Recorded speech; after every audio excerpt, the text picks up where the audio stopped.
So hello friends, हम देखेंगे viscosity. Viscosity होता क्या है? देखिए, आपको बुक में बहुत सारी डेफिनेशन मिलेंगी अलग अलग, मतलब तो सेम ही होगा अगर आप उसको अच्छे से पढ़ेंगे, लेकिन अलग अलग होता है, थोड़ा लैंग्वेज चेंज होता है। तो क्या कहता है, सबसे इजी डेफिनेशन क्या कहता है? Viscosity is a measure of a fluid resistance to flow. देखिए, विस्कोसिटी एक मेजर है। मैं उसको मेजर कर रहा हूँ। क्या मेजर कर रहा हूँ? फ्लूइड रेजिस्टेंस फ्लूइड रेजिस्टेंस को मेजर कर रहा हूँ। किस लिए मेजर कर रहा हूँ? कि वो मेरा जो भी फ्लूइड है उसको फ्लो होने से कितना रोकता है। उसी मेजरमेंट को मैं क्या कहता हूँ? विस्कोसिटी। इसे आप फ्रिक्शनल फोर्स भी समझ सकते हैं। फ्रिक्शनल फोर्स किसके बीच में? दो फ्लूइड लेयर्स के बीच में। देखिए, जब भी मेरा फ्लूइड होता है कोई भी, उसकी एन नंबर सो बहुत सारी लेयर्स होती है, ऐसे एकदम बहुत स्मॉल डिस्टेंस अपार्ट होती है, बहुत डिस्टेंस कम होता है, डी वाई मैं बोल सकता हूँ, डिस्टेंस दूर होती है। तो ऐसी बहुत सारी लेयर्स होती है। जो जो टॉप लेयर होती है वो उसके एडजेसेंट, मतलब उसके करीब, उसके नीचे वाली लेयर को क्या करती है? बहने से रोकती है, मतलब फ्लो होने से रोकती है, एक रेजिस्टेंस प्रोवाइड करती है। और इसके नीचे वाली इसको, इसके नीचे वाली इसको, इसको ऐसे ऐसे हम बॉटम तक चले जाते हैं। तो मैं यही मेजर कर रहा हूँ कि फ्लूइड कितना विस्कस है, वो इजीली फ्लो हो सकता है कि इजीली फ्लो नहीं हो सकता, उसके बीच में रेजिस्टेंस कितना है, उसके बीच में रेजिस्टेंस कितना है, मतलब जो भी फ्लूइड के पार्टिकल्स होते हैं, ये लेयर के और ये लेयर्स के, जो उनके बीच में जो इंटरैक्शन है, इंटरैक्शन मतलब दोनों के बीच में कितना वो मिले हुए, जुड़े हुए हैं, वो हम मेजर करते हैं। देखिए, जितना ज़्यादा ये इंटरैक्शन होगा उतना स्लो फ्लो होगा, और जितना कम ये इंटरैक्शन होगा उतना फास्ट फ्लो होगा, क्योंकि रेजिस्टेंस बहुत कम हो जाएगी। आप ऑयल का देखिए, आप वाटर का एग्जाम्पल लीजिए, एक ऑयल ले लीजिए आप, और एक क्या ले लीजिए, टूथपेस्ट ले लीजिए। आप देखिए, ऑयल कितना इजीली फ्लो होता है, मतलब इसका क्या है? वेरी लो है, वेरी लो, वेरी लो, मतलब इसका विस्कोसिटी वेरी लो है, मतलब इसके बीच में रेजिस्टेंस बहुत कम है, तभी ये इजीली फ्लो हो सकता है as compare to oil. Oil को आप ज़मीन पे छोड़ के देखिए, वो देखिए इजीली फ्लो नहीं होगा, मतलब इसमें थोड़ी विस्कोसिटी है। लेकिन आप टूथपेस्ट को लीजिए, उसको आप ज़मीन पे रख दिए, वो फ्लो ही नहीं होगा, इजीली फ्लो होगा ही नहीं। ये क्या है? अब टूथपेस्ट में क्या है? वेरी हाई होता है, विस्कोसिटी वेरी हाई होता है। तो देखिए, टूथपेस्ट में वेरी हाई, तो मैं बोल सकता हूँ इसमें वेरी हाई है, और इसमें एवरेज है, मतलब इतना भी कम नहीं है ना इतना ज़्यादा ही है। तो मतलब as compare to water, water में सबसे कम विस्कोसिटी, फिर ऑयल में, फिर टूथपेस्ट में वेरी वेरी हाई होता है इसमें विस्कोसिटी। तो यही होता है एग्जाम्पल। अब क्या है, न्यूटन्स ने एक लॉ बनाया था। तो न्यूटन्स का लॉ क्या कहता है? शेयर स्ट्रेस टाउ, इसको टाउ बोलते हैं, on the fluid layer is directly proportional to shear strain. तो देखिए क्या बोला है न्यूटन्स ने, देखिए क्या बोला इसने, shear stress tau is directly proportional किसके, किसके डायरेक्टली प्रोपोर्शनल है? शेयर स्ट्रेन के। शेयर स्ट्रेन क्या होता है? देखिए, rate of change of velocity with respect to distance between two layers. देखिए क्या है? Rate of change of velocity with respect to y. तो यही होता है शेयर स्ट्रेन। शेयर स्ट्रेन क्या होता है? Rate of change of velocity with respect to y. With respect to y क्या है? जो दो मेरी लेयर्स है उसके बीच का डिस्टेंस है, ये मैं बोल सकता हूँ। अब देखिए, न्यूटन्स ने ये लॉ बनाया। अब न्यूटन ने लॉ क्यों बनाया? देखिए, जब भी मेरा कुछ फ्लो हो रहा है, फ्लो को रोक रहा हूँ मैं, तो उसमें कुछ इंटरनल फोर्सेस इन्वॉल्व होंगी, तभी मेरा फ्लो रुक रहा है, नहीं तो फ्लो मेरा नहीं रुकता। तो अब फ्लो रुक रहा है, तो कुछ फ्लो का जो भी मेरी फ्लूइड लेयर है उसका कुछ एरिया होगा। जब मेरे पास फोर्स है, जब मेरे पास एरिया है, तो मेरे पास क्या जनरेट होगा? एक स्ट्रेस जनरेट होगा। अब मैं उसको शेयर स्ट्रेस बोल रहा हूँ। अब उस जब शेयर स्ट्रेस है तो शेयर स्ट्रेन होगा। शेयर स्ट्रेन का मतलब क्या होता है? आपकी बॉडी डिस्प्लेस होगी, लेकिन आपकी बॉडी डिफॉर्म नहीं होगी। जो भी आपकी बॉडी है, समझिए मेरी बॉडी है, अगर मैं इस पर एक फोर्स लगा रहा हूँ और यहाँ से ये फिक्स है, तो यहाँ से एक अपोजिट रिएक्शन आएगा, एक्शन अपोजिट रिएक्शन। अब देखिए इसमें क्या होगा, आपकी बॉडी कुछ एंगल से रोटेट एंगल से डिस्प्लेस होगी, एंगल से कुछ, तो आपकी बॉडी कुछ एंगल से डिस्प्लेस होगी, लेकिन आपकी बॉडी डिफॉर्म नहीं होगी, इसका शेप चेंज होगा, लेकिन साइज साइज चेंज नहीं होगा। तो आपकी बॉडी ऐसे होती है। तो अगर मैं फ्लूइड का प्रोफाइल बनाऊं, तो फ्लूइड में क्या होता है? ये देखिए, इस तरह से इसका प्रोफाइल जाता है। ये देखिए, यहाँ पे जीरो जीरो, यहाँ से इंक्रीज होते जाता है, इंक्रीज होते जाता है। ये जो मैं ग्राफ बनाया, अब इस ग्राफ का मतलब ही समझते हैं हम क्या होता है। देखिए, ये मेरी, समझिए मेरा फिक्स, मतलब ये मेरे जो है बॉटम पे हूँ मैं, बॉटम पे जो मेरा फिक्स सरफेस है वहाँ पे हूँ। अब मैं इस पर एक फ्लूइड छोड़ा, तो अब क्या होगा, जहाँ जब मैं बॉटम पे रहूँगा तो यहाँ पे क्या होगा? फ्लूइड का velocity almost tends to zero होगा। यहाँ पे क्या होगा? Tends to zero. जैसे जैसे जैसे जैसे मैं ऊपर जाऊँगा वेलोसिटी बढ़ते जाएगी, जब मैं टॉप पे पहुँचूंगा, टॉप पे सबसे ज़्यादा वेलोसिटी होती है, यहाँ पे मैं बोल सकता हूँ यू है।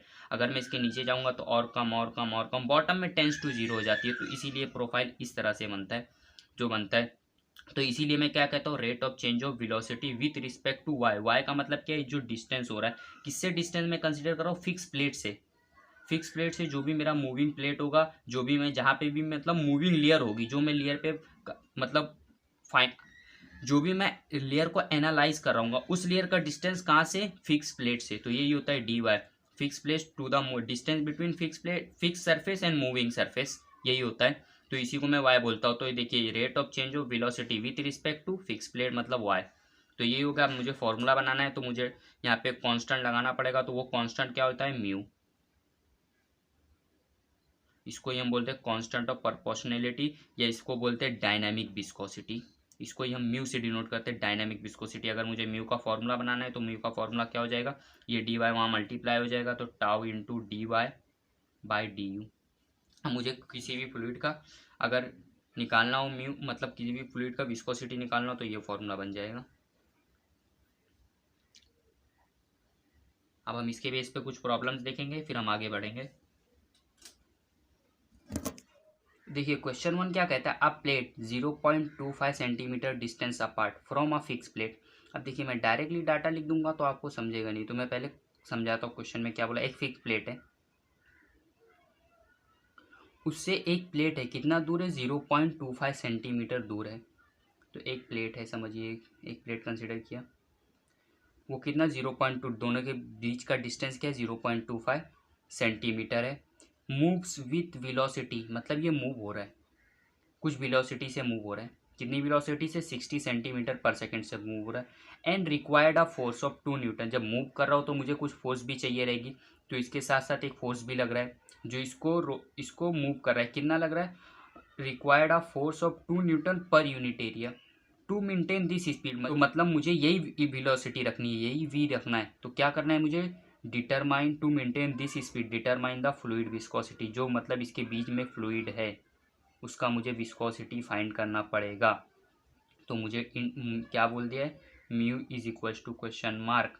अब आपको क्या क्या डाटा दिया है वो लिखने की ट्राई करते हैं। वो लिखेंगे कैसे, देखिए, जो भी मेरा फिक्स प्लेट होगा और जो भी मेरा मूवेबल प्लेट होगा, दोनों के बीच का जो डिस्टेंस होगा उसे मैं क्या कहूँगा, डी वाई। तो कितना दिया है, 0.25 सेंटीमीटर। लेकिन मुझे सेंटीमीटर नहीं चाहिए, मुझे यूनिट चाहिए मीटर। तो तो यूनिट क्या हो जाएगी, 0.25 इंटू 10⁻² मीटर। 10⁻² से मल्टीप्लाई करते हैं। और क्या बोला है, वेलोसिटी, तो क्या हो जाएगा ये, डी यू। तो वेलोसिटी कितना हो जाएगा, वेलोसिटी कितना दिया, 60 सेंटीमीटर पर सेकेंड। लेकिन मुझे पता है ऐसा ही यूनिट क्या होती है, मीटर पर सेकेंड। तो मुझे 60 भी नहीं, मतलब सेंटीमीटर नहीं चाहिए मुझे, सेकेंड तो चाहिए मुझे, 60 सेंटीमीटर नहीं चाहिए। तो सेंटीमीटर को हटाने के लिए 10⁻²। अब क्या हो जाएगा, ये तो हो गया मीटर पर सेकेंड, मुझे चाहिए ही चाहिए। और क्या बोला है, and the required a force of 2 Newton. एक देखिए फोर्स क्या बोला है, 2, एक तो न्यूटन बोला है, साथ साथ क्या बोला है, पर यूनिट एरिया। पर यूनिट एरिया, तो मेरा एरिया क्या है, मीटर, तो मीटर का स्क्वायर मीटर। तो मतलब देखिए, एरिया बोला है, मतलब जो भी मैं डायमेंशन लूंगा, तो सेंटीमीटर लूंगा, मीटर लूंगा, उसका मैं क्या लूंगा, स्क्वायर लूंगा। तो आपको ये बोला है। लेकिन मुझे पता है फोर्स की यूनिट क्या होती है, न्यूटन होती है। न्यूटन पर मीटर स्क्वायर नहीं सुना है। तो न्यूटन पर मीटर स्क्वायर किसकी यूनिट होती है, हमेशा पता है मुझे, स्ट्रेस की यूनिट होती है। तो मुझे क्या दिया, इनडायरेक्टली क्या बोल दिया इसने, शेयर स्ट्रेस जो भी हो रहा है वो कितना हो रहा है, 2 न्यूटन पर मीटर स्क्वायर हो रहा है। अगर मैं मुझे फोर्स फाइंड करना है तो मैं क्या कर दूंगा, यहाँ पे एरिया से मल्टीप्लाई कर दूंगा। तो ये मीटर स्क्वायर कैंसिल हो जाएगा, तो मुझे क्या मिल जाएगा, फोर्स मिल जाएगा। तो आपको डायमेंशन से भी खेलने आना चाहिए कि किस तरह से कन्वर्ट होता है, या क्या बोला है उसने इनडायरेक्टली। यहाँ पे उसने बोला था फोर्स, लेकिन दिया क्या था, शेयर स्ट्रेस दिया था, क्योंकि उसकी यूनिट क्या थी, न्यूटन पर मीटर स्क्वायर। बस यही था। अब आगे क्वेश्चन बहुत ईजी हो जाता है।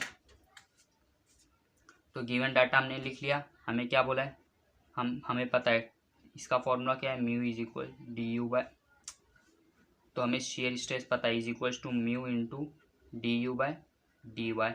अब मुझे सब वैल्यूज़ पता है, मुझे सीधा म्यू निकालना है। तो म्यू इज इक्वल टू ये क्या हो जाएगा, टाउ इंटू, ये वहाँ गया, ये यहाँ गया, तो मल्टीप्लाई डी वाई, यहाँ वहाँ, ये मल्टीप्लाई में था, वहाँ जाके क्या हो गया, डिवाइड हो गया। तो मुझे डायरेक्ट आंसर मिल जाएगा। टाउ क्या रहेगा, 2, डी वाई क्या लिया मैंने, कन्वर्ट किया, 0.25 इंटू 10⁻² डिवाइडेड बाय, वेलोसिटी कितनी है, 60 इंटू 10⁻²। तो मुझे म्यू मिल गया कितना, मुझे म्यू मिल गया 8.33 इंटू 10⁻³